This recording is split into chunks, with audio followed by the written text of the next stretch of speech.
هل فكرت قبل كده إنك أنت وأنت نايم جسمك مش نايم؟ فعلا النوم الوقت اللي هو جسمك فيه بيصلح نفسه، والمخ بيرتب أفكاره، والهرمونات بترجع تتوازن. النهاردة هنتكلم عن كل حاجة تخص النوم. يعني إيه نوم؟ ليه مهم؟ إيه اللي بيحصل في جسمنا وإحنا نايمين؟ وإيه اللي بيحصل لما نتحرم من النوم؟ وإزاي نحسن نومنا؟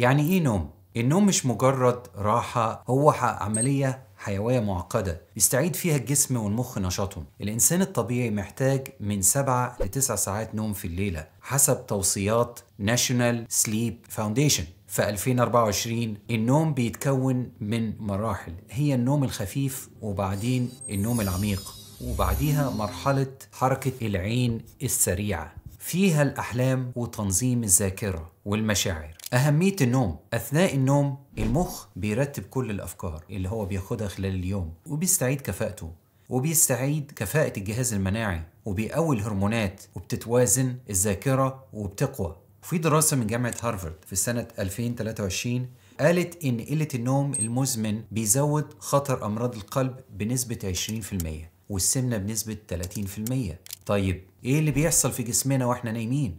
في مراحل النوم العميق يبدأ القلب بيبطأ، والضغط بينخفض، والعضلات بتسترخي، والكبد والكلى بينقوا الجسم من السموم. وفي مرحلة ال REM المخ بينشط جدا وبيعيد تنظيم الذكريات والمشاعر. طيب لما بنتحرم من النوم ايه اللي بيحصل؟ الهرمونات بتتلخبط. اول حاجة الكورتيزول، هرمون التوتر، بيزيد بنسبة 30% مع قلة النوم، وده بيسبب توتر وقلق وزيادة في دهون البطن. تاني حاجة الجريلين والليبتين اللي هي الهرمونات الجوع. قلة النوم بتسبب الجريلين أعلى، يعني بتجوع أكتر، والليبتين بيقل، يعني بتشبع أقل، وبالتالي بيحصل زيادة في الوزن. وتالت حاجة وهي الميلاتونين، هرمون النوم، بيقل بسبب الإضاءة والهواتف، وده بيسبب صعوبة في الدخول في النوم العميق. طيب الكافيين بقى هو العدو الصامت للنوم. الكافيين بيمنع تأثير الأدينوسين، المادة اللي هي بتخلينا نحس بالنعاس. ففنجان القهوة الواحد ممكن يفضل مأثر عليك لمدة 6 ل 8 ساعات. في دراسة في Journal of Clinical Sleep Medicine في 2023 قالت إن الكافيين حتى قبل النوم ب6 ساعات ممكن يقلل النوم العميق بنسبة 20%.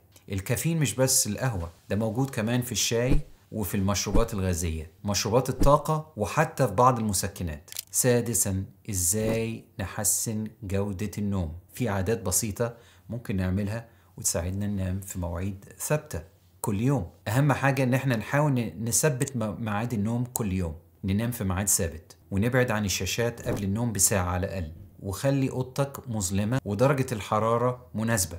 مارس الرياضة الخفيفة زي المشي اليومي، وده بيحسن النوم بنسبة 45%. ممكن كمان استخدام الأعشاب والمكملات الطبيعية زي البابونج، اللافندر، البلسم الليموني، ودي مهدئات طبيعية تساعد على الاسترخاء. طيب لو العادات دي ما ساعدتش، ممكن نشوف ايه الأدوية المتاحة. الأدوية اللي بتساعد على النوم أول حاجة بتتقسم لنوعين رئيسيين. النوع الأول الأدوية اللي هي بتستخدم تحت إشراف طبي، ودي بيكون أقوى ولازم تتاخد بوصفة طبية لأنها لها تأثير مباشر على الجهاز العصبي، زي البنزودايزيبين، ودي من أقدم الأدوية للنوم. بتشتغل على المستقبلات الجابة وبتهدي الجهاز العصبي وبتساعد الشخص ينام. من أمثالها اللورازيبام والدايازيبام والتيمازيبام. كمان المشكلة في الأدوية دي إنها ممكن تسبب اعتماد أو تعود، لذلك لا تستخدم لفترات طويلة. كمان عندنا النون بنزودايزيبين اللي هو الأدوية اللي ما فيهاش مادة البنزودايزيبين، ودي منومات أحدث نسبيا، بتشتغل برضو على مستقبلات الجابة لكنها بتأثر بشكل أدق وأقل إدمانا. من أمثالها الزوليبيديم اللي هو الأمبيان، أو الستيلينوكس، السوناتا، والدواء الثالث لونيستا، وده بيساعد على دخول السريع في النوم. لكن لازم تحت إشراف طبي لتجنب الأعراض الجانبية زي النسيان المؤقت أو المشي أثناء النوم. وكمان في مضادات للاكتئاب، الأنتي ديبريسنت، مضادات الاكتئاب. في بعض الحالات الطبيب بيشخصها إن في اكتئاب، بيوصف أدوية الاكتئاب لعلاج صعوبات النوم، خصوصا لو في قلق مصاحب للأرق، من أمثالها الترازيدون والدوكسيبين. الجرعات بتكون صغيرة وهدفها تهدئة المخ وتحسين دورة النوم. أحدث نوع للأدوية هي الأوركسين، ريسبتور الأوركسين أنتاجونست. النوع ده بيشتغل على مستقبلات الأوركسين، مسؤولة عن اليقظة والانتباه. الأدوية دي بتمنع الإشارات العصبية اللي بتخلي الشخص صاحي لمدة طويلة، وبالتالي بتساعد على النوم بسرعة وعمق. من أشهرها البلسومرا والديفيجو، والدواء الأخير داري دوريكسنت. دي أحدث مجموعة ظهرت في السنوات الأخيرة، وبتعتبر من أكثر الأدوية أماناً نسبياً لعلاج الأرق المزمن.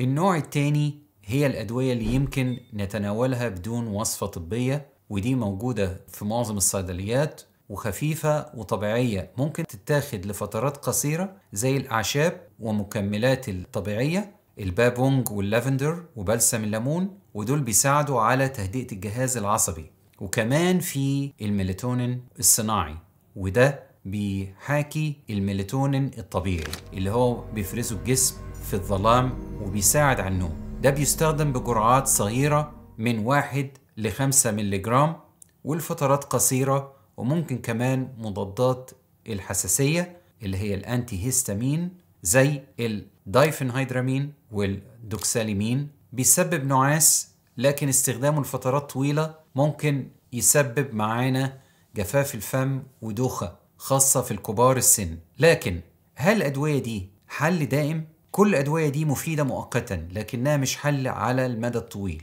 الهدف منها إننا نكسر حلقة الأرق المؤقتة، لكن الاعتماد المستمر عليها ممكن يسبب مشاكل زي التعود أو ضعف جودة النوم الطبيعي. استنونا بقى في الحلقة الجاية، هكلمكم عن أحدث العلاج بيحل مشكلة الأرق من الجذور، وهنتكلم كمان عن دراسات النوم ومعلومات تانية كتير. انتظرونا في حلقة مثيرة وجديدة، ولو عندكم أي سؤال اكتبولي في الكومنت. والسلام عليكم ورحمة الله وبركاته.